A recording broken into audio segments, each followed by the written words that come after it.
Hello, and welcome to Grasping Reason, a channel about the big ideas of history, philosophy, and art. This week, we're going to look at the works of Xenophanes of Colophon.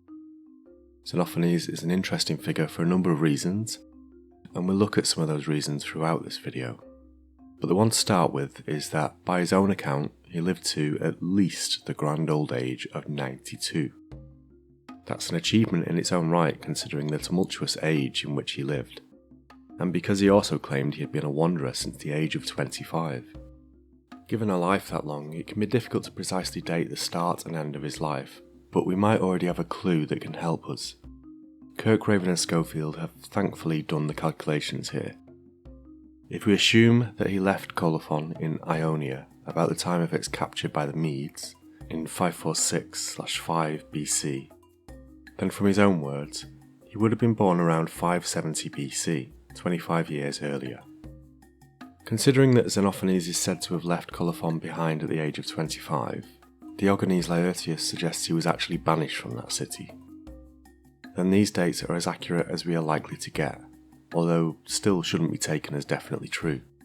So while we're calling him Xenophanes of Colophon, the majority of his life would have been spent outside that city. As the earlier quote states, Colophon was an Ionian city on the western coast of the Anatolian Peninsula in modern-day Turkey. Around the middle of the 6th century BCE, Greek Ionia became somewhat less Greek, as the Achaemenid Empire pushed their territorial control to the western Anatolian coast. This isn't a video about the Achaemenid Empire, so no more needs to be said on this, but it is worth noting that this event would cause some migrations of Greeks from this area to other areas of the Mediterranean, one notable destination being the southwestern coast of the Italian peninsula, where these migrants would found the colony of Aelia. It isn't far-fetched to assume that this was the initial cause of Xenophanes' wandering lifestyle, a lifestyle that would see him associated with a few different places. Diogenes Laertius highlights two places in Sicily, Zancle, which was renamed to Messina in the 5th century, and Catana or Catania. He also became associated with the new colony of Aelia and with the school of philosophy that flourished there. But that is a dubious association. As much as it is often stated that Xenophanes had this association with Aelia, it really would be more prudent to consider that an unknown at best. And John Burnet, in his 1908 book, Early Greek Philosophy, neatly gives us a reason why. In his 92nd year, he was still, we have seen, leading a wandering life, which is hardly consistent with the statement that he settled at Aelia and founded a school there. On the grand scheme of things, it doesn't really matter whether that association is true, as there is a lot more to say about Xenophanes that doesn't require reference to it. One of the reasons that Xenophanes is quite an interesting character among the Pre-Socratics, at least to me, is that he was actually a poet. All of the extant fragments that we have from Xenophanes are verses from his poems, and as far as we know, there was never any other style of writing conducted by him. At the outset, we should perhaps consider that this might have some implications. As a poet, would his efforts be focused more on style and constructing a beautiful composition, or on the accurate presentation of his thoughts? We might expect the former, but we might also not be justified in that expectation. Poetry was, at this time, in the form of Homer, almost the de facto source of education for the Greeks, a point expressed by Xenophanes himself, since all at first have learnt according to Homer. So it would already be an accepted means of spreading information, just in a formalised structure. We have around 40 extant fragments to work with today, and none survive translation in a state that I might call poetry. But then, I doubt I was ever his target audience. It is appropriate, however, that much of those poetry fragments is a response to and against the mytho-poetic version of the world that Homer presented. Homer and Hesiod have ascribed to the gods all things that are a shame and a disgrace among mortals, stealings and adulteries and deceivings of one another. The most significant contribution to Western thought by Xenophanes is in theology. It is on this topic that he argues against Homer and Hesiod as the fragment that I just quoted makes clear. And it could be argued that all the pronouncements made by Xenophanes are in service to his theological concerns. One of those concerns, again highlighted by the quote I just gave, is certainly the tendency of people to anthropomorphize their gods, that is, to give a god human traits. Xenophanes argues that it is wrong to ascribe these human traits to an entity that would be so unlike us. Yet that is precisely what Homer and Hesiod do. The stories of the ancient Greek gods are exciting stories about entities that wield great divine power, but do so with a human-like mind filled with vanity and pride and other human emotions, and also while occupying a human-like appearance, albeit sometimes with inhuman size. Xenophanes wants us to understand that this presentation says only something about the humans that write the myths, and not the gods themselves. The 16th fragment demonstrates that the origin of the human myth author changes the gods, but this supposed subjectivity is most explicitly put in the 15th fragment, in which is said, "If oxen and horses or lions had hands, and could paint with their hands, and produce works of art as men do, horses would paint the forms of the gods like horses, and oxen like oxen, and make their bodies in the image of their several kinds." Now, we should point out that this is not an entirely accurate assertion. The ancient Egyptian gods, as one example among many, were often animals, or at least animal-headed, and if this was a true reflection of how the people of ancient Egypt looked, then we're yet to find the archaeological evidence for it. This doesn't completely disprove the main point of Xenophanes, however, that the gods became a reflection of the peoples that create them. It just means that there is often a more complex form of reflection than that of simple appearance. So if Xenophanes criticises the formulation of the gods in Homeric terms, does he give us an alternative? Well, yes, he does, but it's important to point out that in our question, and within many of the fragments, we have an issue with the language used. The term gods is, obviously, plural, and it is used by Xenophanes on multiple occasions. But when he positively describes the divine, he does so in reference to a singular god. Xenophanes is associated with an early form of monotheism, with good reason, as the fragments I'll present in a moment demonstrate, but he still often refers to gods in the plural. It is possible that this is simply a turn of phrase for a thinker of his time, a way to describe the divine that would be inescapable given his primary language. It is certainly true that in Hesiod and Homer there are many gods, and as these sources were the basis for education in that time, perhaps it is that source that presents us with this issue.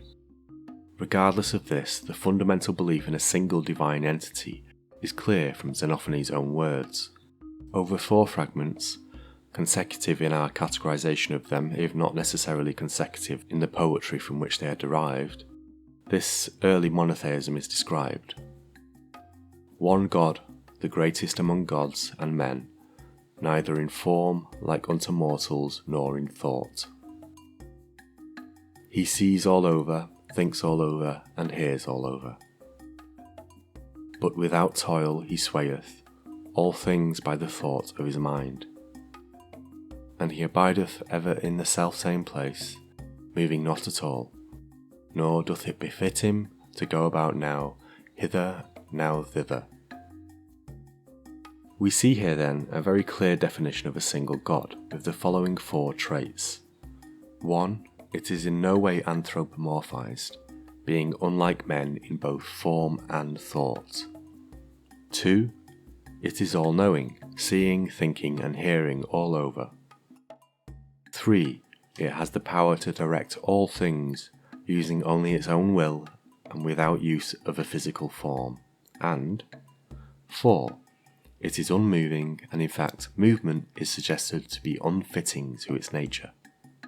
This is a vastly different concept of the divine than that which is presented by Hesiod and Homer, yet we can see some of their influence in these assertions. The 1st and 4th traits seem to be a direct confrontation of the traits of Homeric gods.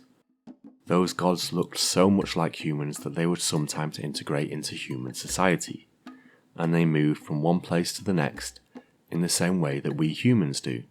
For example, at the beginning of the Odyssey, Neptune takes a break from harrowing poor Ulysses to attend a festival in Ethiopia, moving there in a very physical sense. The second and third traits are less obviously a direct confrontation to the Homeric gods, but not because they don't argue against the way gods work in Homer, but because Homer and Hesiod were not so consistent in describing these powers for the gods. At one time, a god may need to physically stand in front of a human in order to relay a message, and at another time the message could be given by a form of divine insight. So, given the context that we know of the prevalence of Homeric ideas at the time of Xenophanes, it seems likely to me that this monotheistic god that he presented was not intended as an entirely new concept, but more a clarification of the way that the divine had been represented by the unreliable Homer and Hesiod. In this way, Xenophanes is a kind of continuation of Homeric ideas, although I doubt he would have liked that description of him. Kirk, Raven and Schofield suggest as much when they say, in reference to the 25th fragment, that thought or intelligence can affect things outside the thinker without the agency of limbs is the development, but a very bold one, of the Homeric idea that a god can accomplish his end merely by implanting, for example, infatuation in a mortal. If God had not made brown honey, men would think figs far sweeter than they do. If you look into the history of epistemology, then Xenophanes may be granted at most a footnote. Given what little of Xenophanes' work still exists, that is only fair. Yet in a handful of fragments we can see him grappling with the limits of human understanding. The quote about honey just given is one such fragment.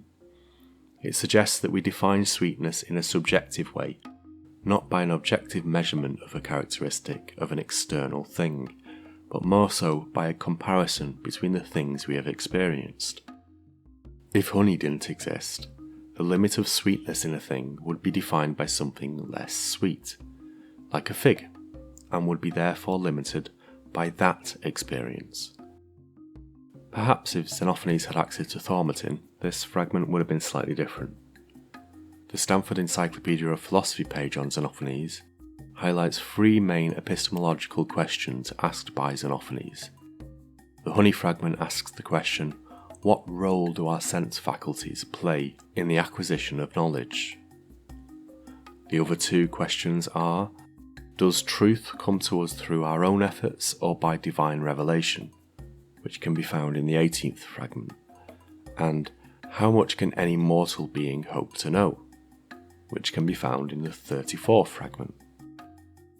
Each of these questions, however, have a particular character to them that fits neatly into an overarching theme of Xenophanes' work. The human lives in a world of subjectivity with an understanding that is limited by that which it can experience. This is in stark comparison to a divine that always already understands the world, in a way that makes it completely unlike any one of us. Because of all this, I don't think it is unreasonable to consider Xenophanes' epistemology as merely an extension of his theology. She that they call Iris is a cloud likewise, purple, scarlet and green to behold. Before wrapping up our summary of Xenophanes' thought, we have to touch upon a feature of a handful of the extant fragments. Xenophanes doesn't shy away from describing the world around us, although we aren't left with much to work with.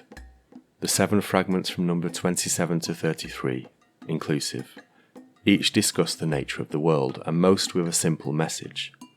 Earth and water are the source of things in some way, with the sea in particular being described as the father of clouds and of winds and of rivers. These fragments taken alone tell us too little, but are helped along with a testimony by Hippolytus in which he describes Xenophanes' belief as being that the world undergoes a cyclical change with times of great flood and times without. That a mixture of the earth with the sea is going on, and that in time the earth is dissolved by the moist. Further to this, and of particular interest, is that he says that Xenophanes demonstrated this cycle by means of fossil evidence that showed that at one time the earth was engulfed by sea, and the things that lived upon it were covered by the mud. The presentation of fossil evidence to support his theories makes Xenophanes an interesting figure in the history of science, yet we have so little information about this side of his thought that we can say little more than that.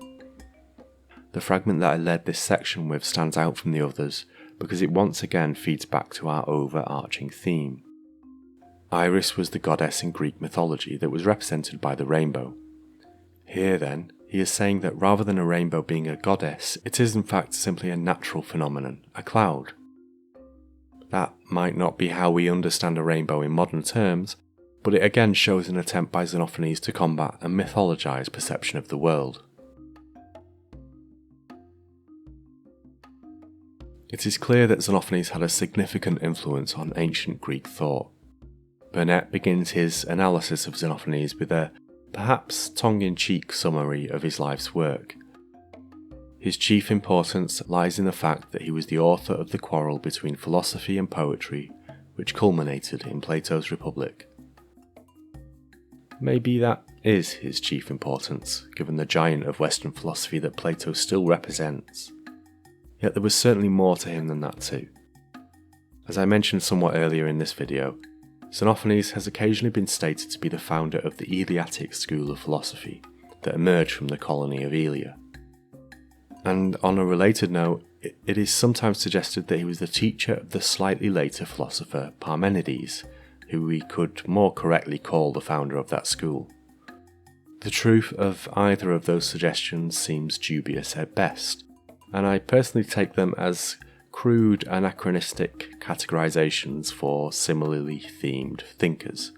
But they do tell us something important about Xenophanes, that he may have been a poet, but he was viewed by the ancients as a foundational philosopher. The Stanford Encyclopedia of Philosophy page on Xenophanes devotes its last section, paragraphs 31 to 33, on his influence, and it is an impressively long section, given what little remains of his work in the extant fragments. We can see a long history of thinkers using Xenophanes as a reference point for their own ideas, ranging from the 5th century BCE tragedian Euripides up to the 17th century French philosopher Pierre Bayle. While you shouldn't necessarily take the article as fact without further research, this final section alone makes for some interesting reading if you want to see how much of an impact this poet could have from beyond the grave. I hope I've shown that Xenophanes is an interesting and quite important figure in pre-Socratic philosophy. When I studied philosophy many moons ago, I remember the class on the Pre-Socratics devoting precious little time to this poet, and in researching for this video I can now see that that's a bit of a shame. Although I do see that fitting the entirety of the Pre-Socratics into a single module is a fair achievement with inevitable compromises. Regardless, I think there's something special about Xenophanes, in that his work did as much as the other Pre-Socratics to move the ancient Greeks towards a new explanation of the world, shedding the mytho-poetic descriptions that dominated Greek thought, and doing so by using the formalised structure of poetry. Even if you agree with Burnet that his chief importance might be to spur on the dialogue of Plato's Republic, that shows a level of influence of, and I believe, respect for his ideas among the philosophers that succeeded him and developed Greek philosophy still further. Thank you all for watching this video to the end. As always, I would love to hear your thoughts in the comment section below the video, and I would greatly appreciate you pressing the subscribe and the like buttons. It really does help the video out. Until next time, goodbye.